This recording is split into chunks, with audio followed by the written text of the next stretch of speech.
Good morning. Welcome to a tertiary world. Welcome to the last stories of memories that arose as I walked down Elgin Street.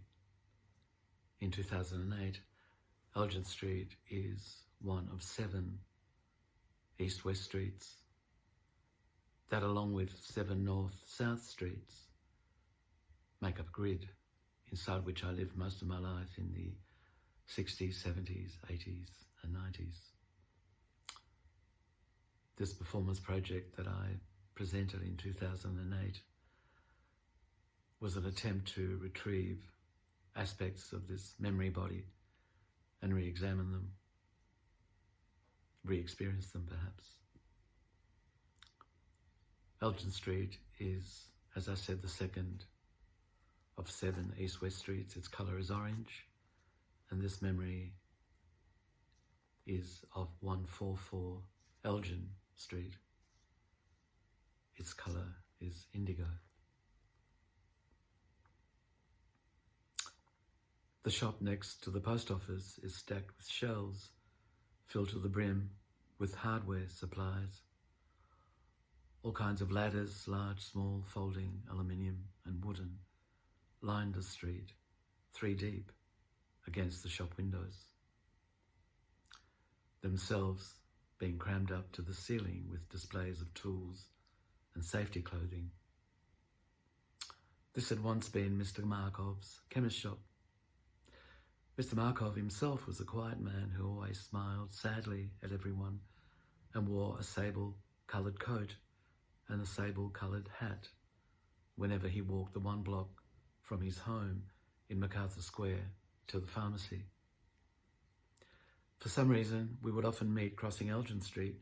He would be heading north from the laneway in order to cross the street to the chemist shop, and I would be heading south away from the post office. The centre plantation along Elgin Street had not yet been constructed, and as we crossed in the middle of the road, he would, all in perfect silence, nod and raise his eyebrows towards the oncoming traffic, urging me in this way to cross safely.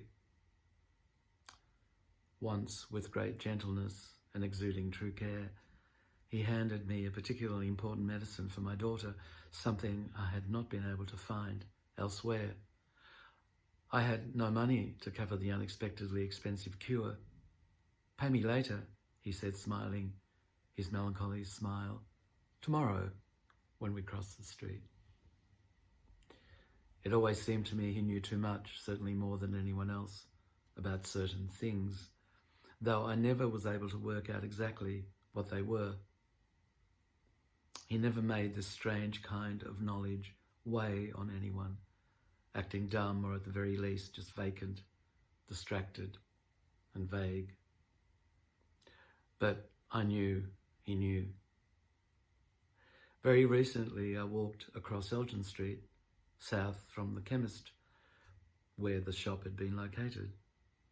As I reached the other side of the street, I looked up and to my enormous surprise, I saw that the anonymous little alley the pharmacist had always taken in order to reach MacArthur Square was now named Markov Lane. A big green sign with white lettering left me in no doubt about that. I realised then that I had actually never entered the lane. I was now very curious to see the route Mr. Markov had taken for so many years to reach MacArthur Square. But immediately I turned the first corner, my progress was halted by a very tall bluestone wall, seemingly built sometime early last century. Moss optimistically grew on the edges of some of the lower stones. I turned and walked quickly back to Elgin Street. I crossed the street until I stood very close to the stacked aluminium ladders outside the hardware store. I faced Markov Lane with my back pressed against the ladders.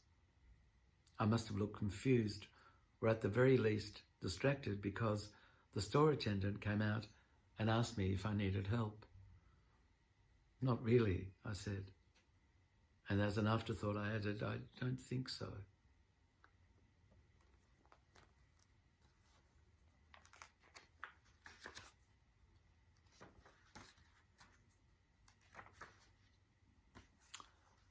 that completes the 7 first memories that arose as I walked down Elgin Street. I now begin with Park Street, the 3rd East-West Street. Its colour is yellow and this memory is orange. The corner of Park and Canning. Like the tattooed, sunburned torso of an ageing man, the house on the corner of Canning and Park is covered with fading logos of long-lost kitchen products. Its bricks are the colour of the skin of a Greek fisherman, burnished and polished by sun, wind and rain. Whenever I have seen Captain Yannis riding the stern of his tourist boat back in the port of Scala, with the hills of Patmos outlining the falling sun behind him, I think of the colour of these bricks. I always used to stop and touch them on the way home, or if I was with friends, I would surreptitiously run my hand across their surface as we walked past, talking excitedly of things other than this. I never knew who lived in there, and maybe that's best.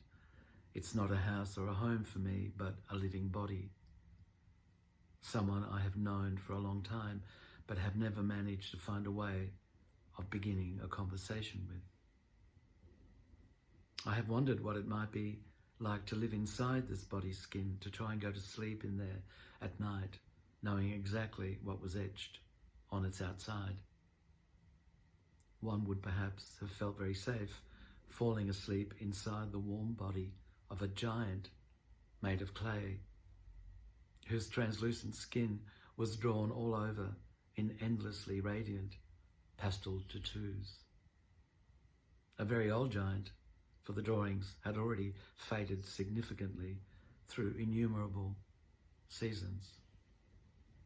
An old giant grandfather, for instance, silently comforting.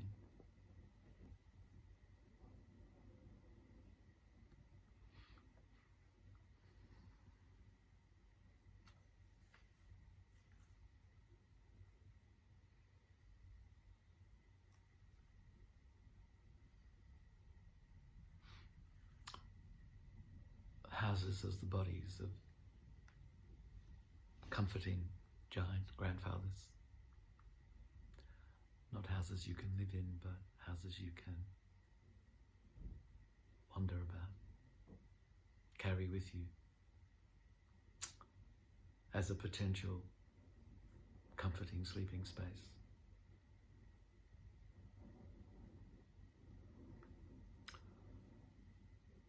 Until tomorrow, when I continue with memories from Park Street. Until then.